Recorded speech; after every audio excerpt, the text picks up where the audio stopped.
Assalamualaikum warahmatullahi wabarakatuh. Sahabat penulis, jumpa lagi dengan saya di channel Kang Hayat. Menulis referensi atau menulis buku referensi ini juga menjadi penting untuk bisa dibangun oleh sahabat-sahabat penulis yang budiman. Menulis buku itu sudah seringkali saya sampaikan bahwa menulis buku itu mudah, baik menulis buku monograf, baik menulis buku ajar, ataupun menulis buku referensi. Sangat mudah sekali dan perbedaannya itu tentu sangat jauh, walaupun dalam konteks tertentu antara buku monograf, buku ajar, atau buku referensi itu punya padanan yang cukup signifikan. Tetapi secara teknis, secara konten itu berbeda. Tapi dalam proses penulisan mungkin bisa sama.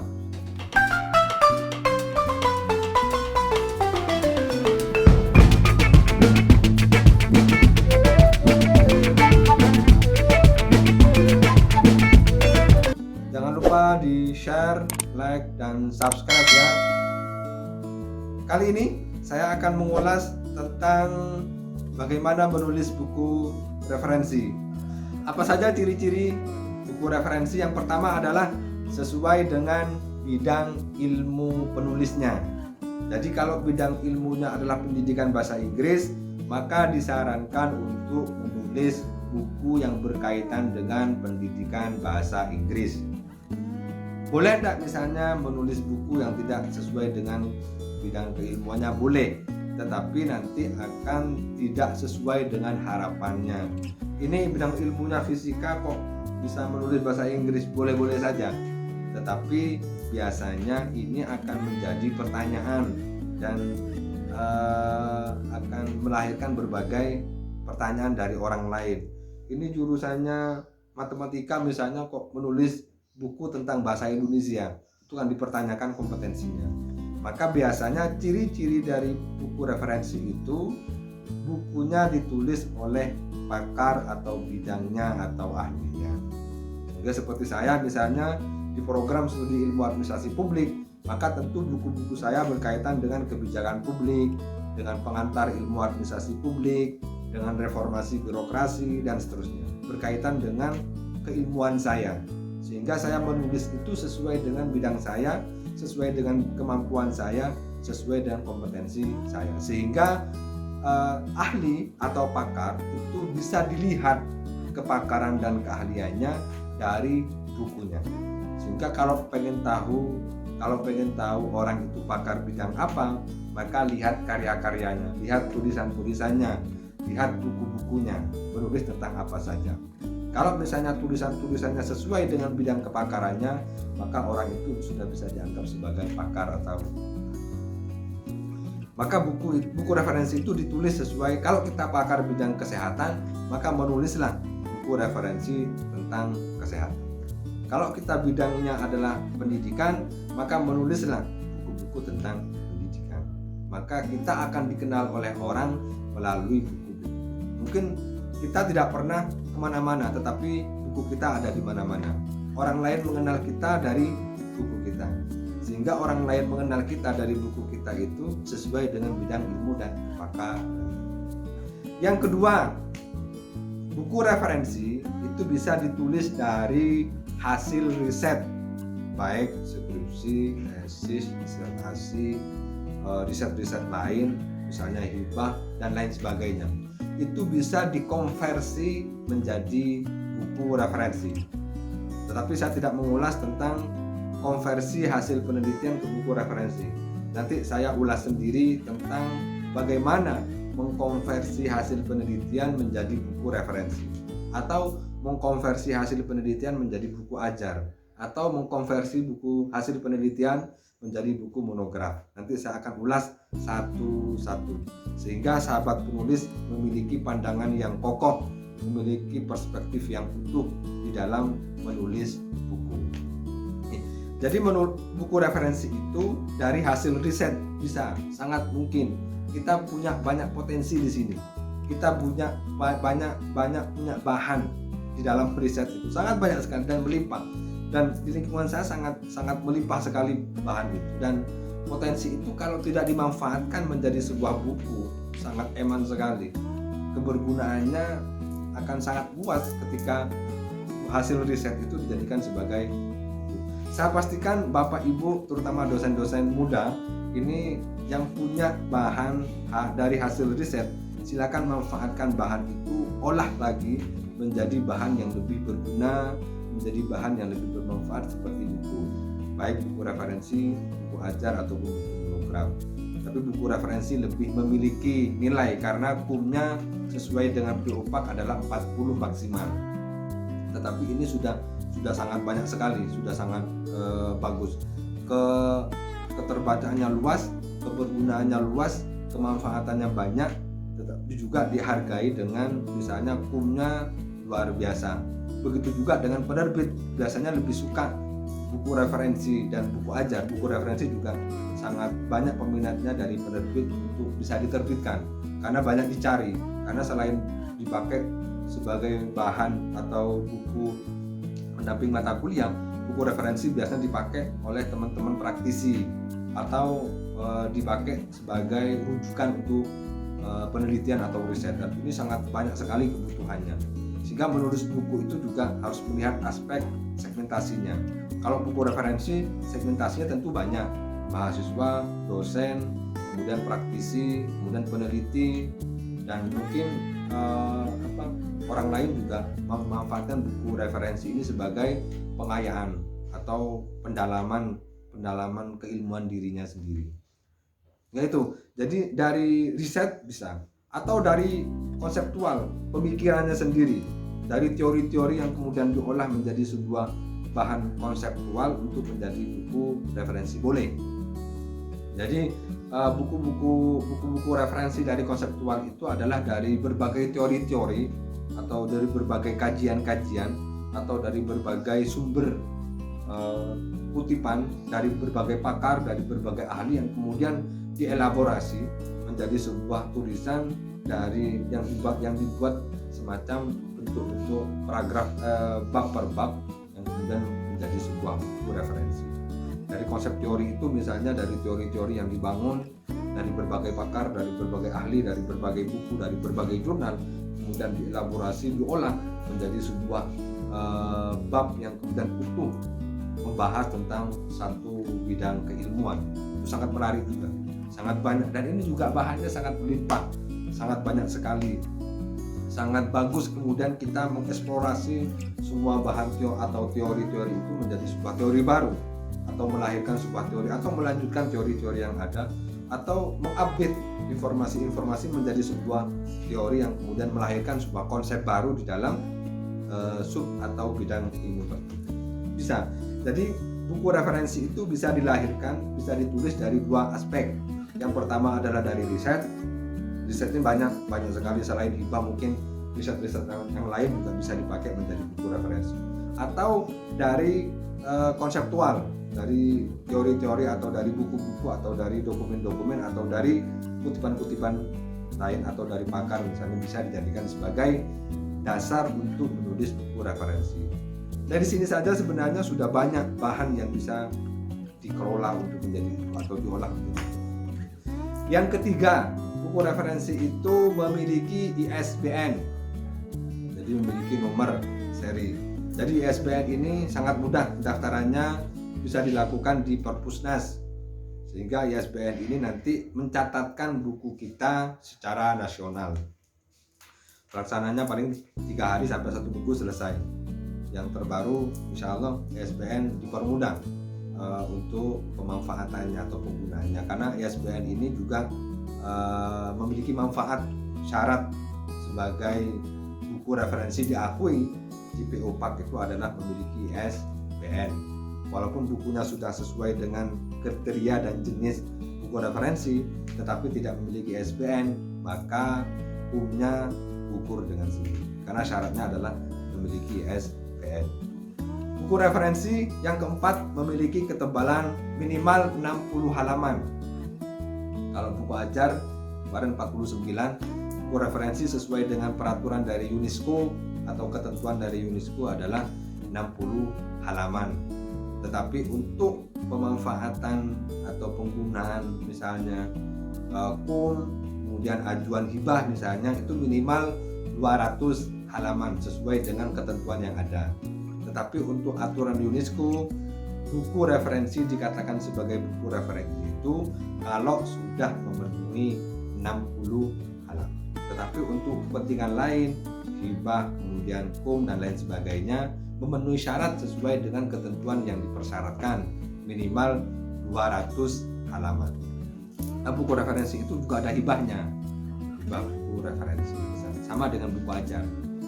Kemudian yang kelima, ukuran buku referensi itu sesuai dengan aturan dari UNESCO adalah 15 kali 23.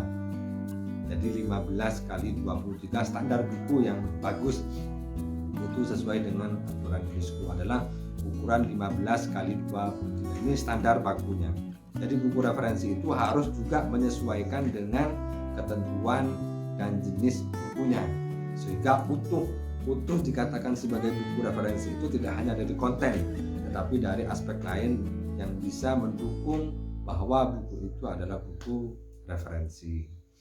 Yang keenam, diterbitkan oleh penerbit kredibel. Kalau syaratnya hari ini misalnya anggota IKAPI, ya anggota IKAPI, sehingga penerbit bukunya itu diterbitkan oleh penerbit yang kredibel. Tetapi kalau bisa disarankan agar kemanfaatan dan distribusinya meluas atau ada kebergunaannya bisa terjangkau secara luas, maka usahakan bukunya diterbitkan secara mayor.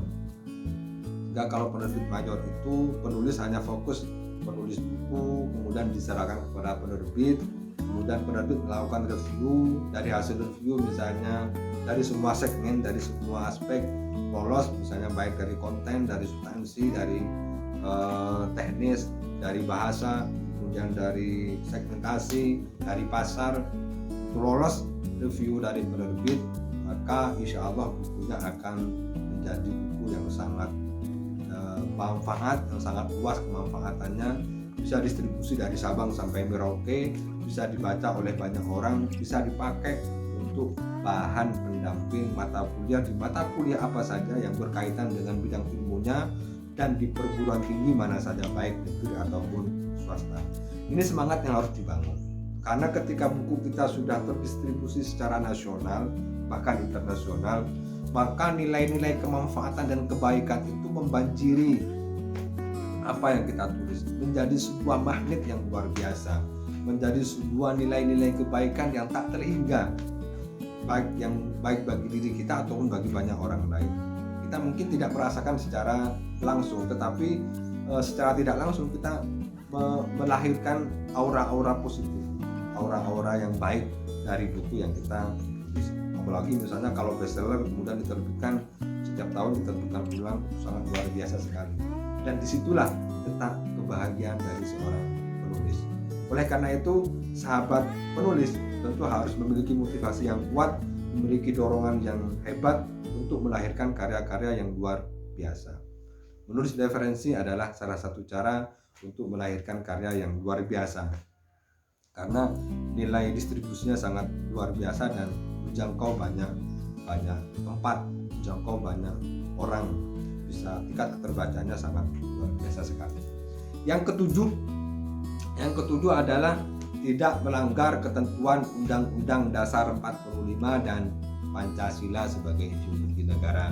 Ini aturan main yang harus kita jaga, bahkan harus kita perkuat dengan nilai-nilai karya kita, dengan buku-buku kita. Tentunya kita harus memiliki sebuah nilai dalam buku itu, nilai-nilai positif yang kita bangun, karena kita menebarkan kebaikan, kita menebarkan aspek-aspek positif, kita menebarkan energi-energi positif, maka yang kita tulis tentunya mengikuti aturan, mengikuti ketentuan yang ada di dalam negara kita, yaitu seluruh aspek hukum, seluruh ketentuan penulisan, seluruh ketentuan kepengutipan, seluruh isi dan konten yang ada dalam buku yang kita tulis tentunya tidak melanggar kode etik Undang-Undang Dasar 45 dan Pancasila sebagai ideologi negara. kita sebagai warga negara yang baik, kita sebagai masyarakat Indonesia itu mendukung penguatan nilai-nilai Undang-Undang Dasar 45 dan Pancasila sebagai ideologi negara. Maka aturan dan ketentuan itu harus kita patuhi bersama. Tidak melanggar ketentuan dan aturan Undang-Undang Dasar 45 dan ideologi Pancasila di dalam buku kita. Kemudian buku referensi yang ketujuh itu kalau misalnya didukung oleh hasil riset ataupun dari teori-teori.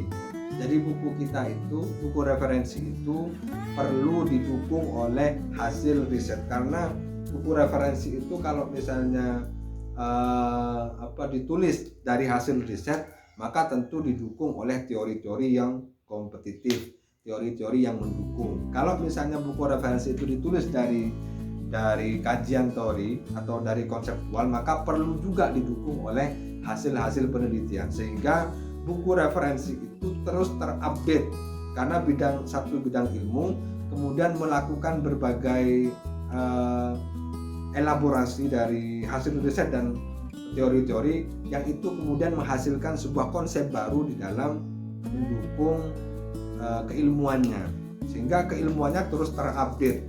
Buku referensi itu mengupdate ilmu pengetahuan, mengupdate sebuah pengetahuan di bidang ilmu tertentu, yang kemudian itu menjadi sebuah dukungan dan konstruksi yang melahirkan sebuah konsep-konsep baru, informasi-informasi baru, hasil-hasil penelitian yang baru, dan teori-teori baru. Sehingga itu jadi perlu didukung atau mengutip dari bidang ilmu atau hasil riset lain atau teori yang lain. Yang ke-9, untuk bisa menulis buku referensi itu jenis dan ciri yang ke-9 adalah ada daftar pustaka. Tentu kalau tidak ada daftar pustakanya, kutipannya dari mana?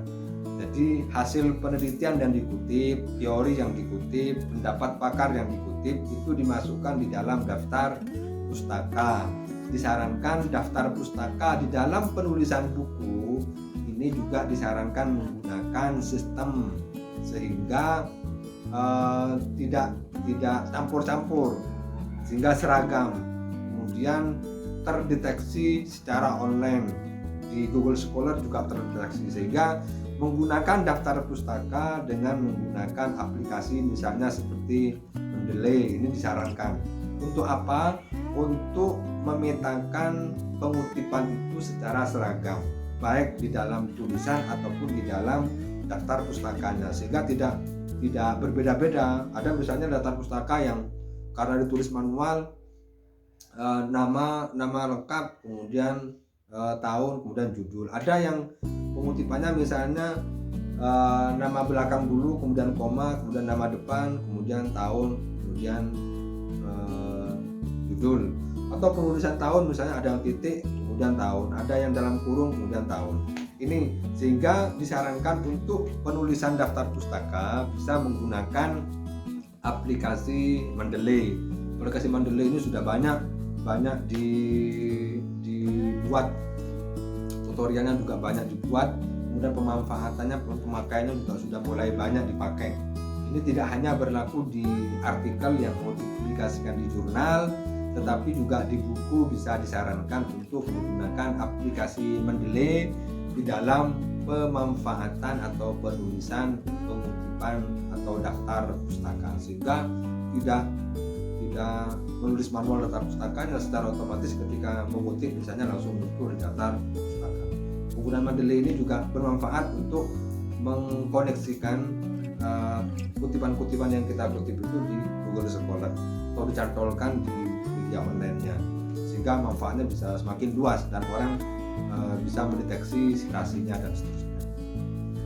Yang ke-10, dalam buku referensi itu harus ada novelty, ada nilai yang dikembangkan atau dibangun oleh penulisnya, sehingga ada nilai baru, ada konsep baru, ada teori baru, ada hasil riset baru, ada informasi baru sebagai bagian dari nilai di dalam atau sebagai novelty di dalam buku referensi.